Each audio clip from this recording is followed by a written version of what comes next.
5ই August ইতিহাসের একটা ঐতিহাসিক দিন, তাই না? আওয়ামী লীগের জন্য আগস্ট মানে শোকের মাস, আর আগস্টে অনেক ধরনের দুর্ঘটনা ঘটে, আর আওয়ামী লীগ সরকারের পতনও ঘটেছে এই আগস্ট মাসে। 5ই আগস্ট শেখ হাসিনা এই যে তিনি হেলিকপ্টারে করে চলে গেলেন, আসলে কি এইভাবে চলে যেতে চাইছেন নাকি পেছনে অন্য কোনো প্ল্যান ছিল? যদি প্ল্যান থাকে সেটা কেন ভেস্তে গেল?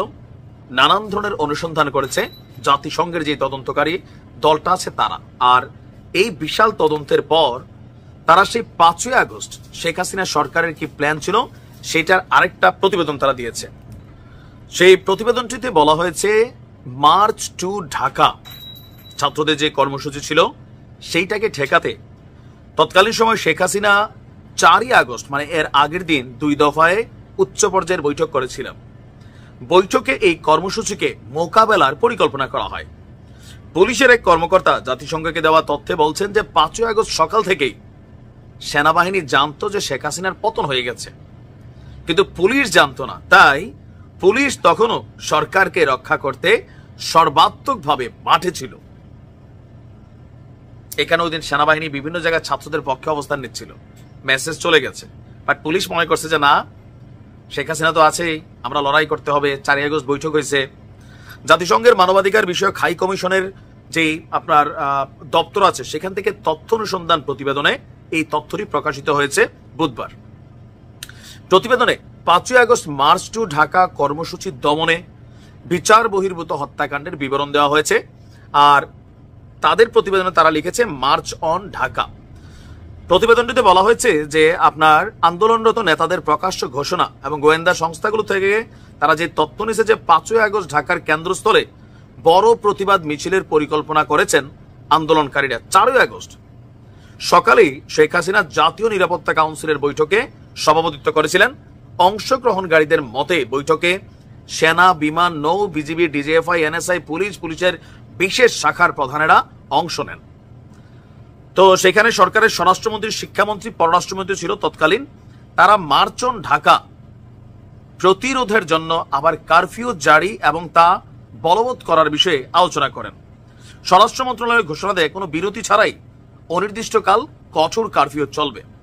আন্দোলনকারীদের সন্ত্রাসী হিসেবে আখ্যায়িত করে শেখ হাসিনা একটি বিবৃতি দেন। তিনি দেশবাসীকে এই সন্ত্রাসীদের শক্ত হাতে দমন করার আহ্বানও জানান। 4ই আগস্ট সন্ধ্যার পর শেখ হাসিনা আরেকটি বৈঠক করেন। বৈঠকে তিনি নিজে অংশ নেন।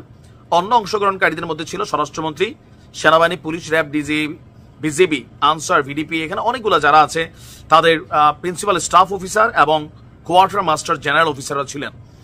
তো বলা হচ্ছে যে বৈঠকে সেনাপ্রধান এবং অন্যান্য নিরাপত্তা কর্মকর্তারা ঢাকা রক্ষার বিষয়ে প্রধানমন্ত্রীকে আবারও আশ্বস্ত করেছিলেন। এই কারণে স্বরাষ্ট্রমন্ত্রী বলছিল যে সেনাপ্রধান পল্টি নিচ্ছে। আবার এই সেনাপ্রধান এখনো আওয়ামী লীগের দোসর হিসেবে প্রতিদিন অনলাইন কিংদের বা ছাত্র জনতার একাংশের গালি শোনে।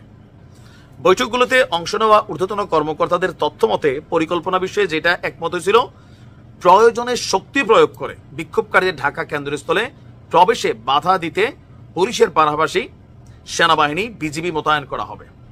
সেনাবাহিনী এবং বিজিবি সাজোয়া যান সেনা মোতায়েন করে ঢাকার প্রবেশ পথগুলোকে অবরুদ্ধ করবে, বিক্ষোভকারীদের প্রবেশে বাধা দিবে। অন্যদিকে পুলিশ ও শৃঙ্খল জনতাকে নিয়ন্ত্রণ করবে।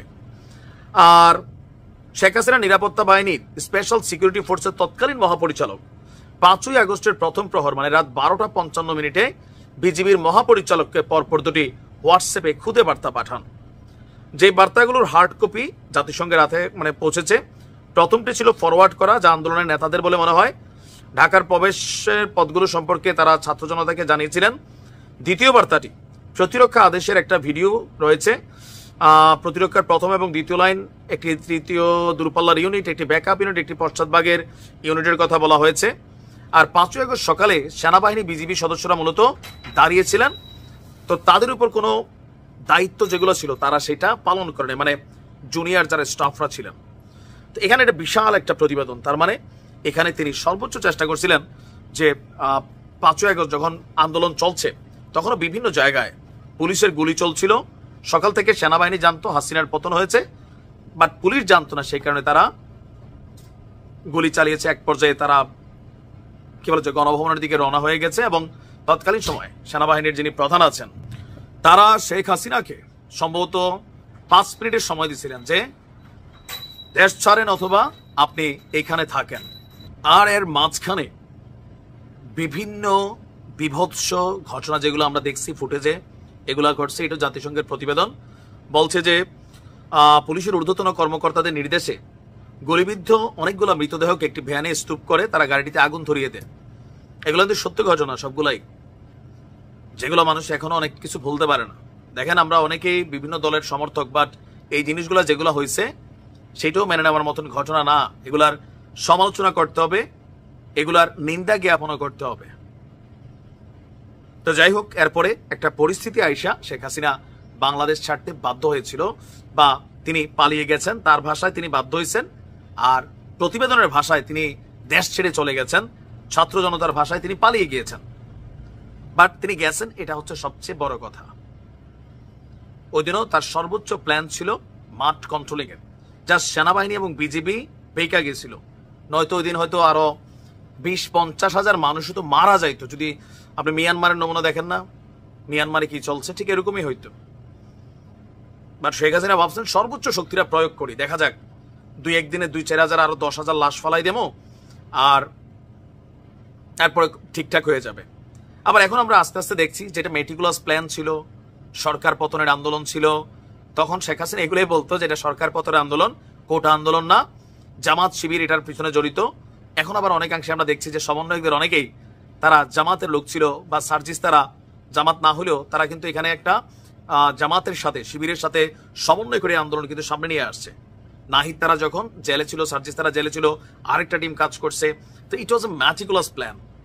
বাট শেখ হাসিনার পতন হয়েছে, এটা দরকারও ছিল। ফাইনালি এই পতনটা দরকার ছিল। কেন? ধরেন ক্ষমতায় থাকতে থাকতে থাকতে থাকতে হয় কি, যে পতন হইতে পারে এই ভয়টা চলে যায়, যে আমার যা খুশি যা কর্ম। ছাত্রদের নমুনা দেখে এখন মাঝে মাঝে মনে হয় যে এরা আবার অনেকটা এরকম ভূমিকা ফিল করছে যে আমাদের উপরে কি আর কেউ আছে। মাত্র 6 মাস আগের ঘটনারা নিজেরাই ফিল করতে পারে না যে কেমনে পরিস্থিতি বদলাই যায়। ছাত্র জনতার অনেকেরই সমন্বয়কদের ভাষা টাষা শুনলে মনে হয় যে এরা পুরা দেশ কন্ট্রোল করে ফেলবে, এখানে আর অন্য মত ভিন্ন মত এগুলো থাকবে না। অনেকটা ওই রকম অ্যাক্টিভিটিস তাদের মধ্যে চলে আসছে, আছে অনেকের মধ্যে। আপনি দেখবেন তারাও মনে করে শেখ হাসিনা মতন আমরা তো আমরাই, আর কি এই দেশে। হ্যাঁ, বাট পরিবর্তন হয়ে যায় বাবা, চোখের পলকে। ভালো থাকুন, আসসালামু আলাইকুম।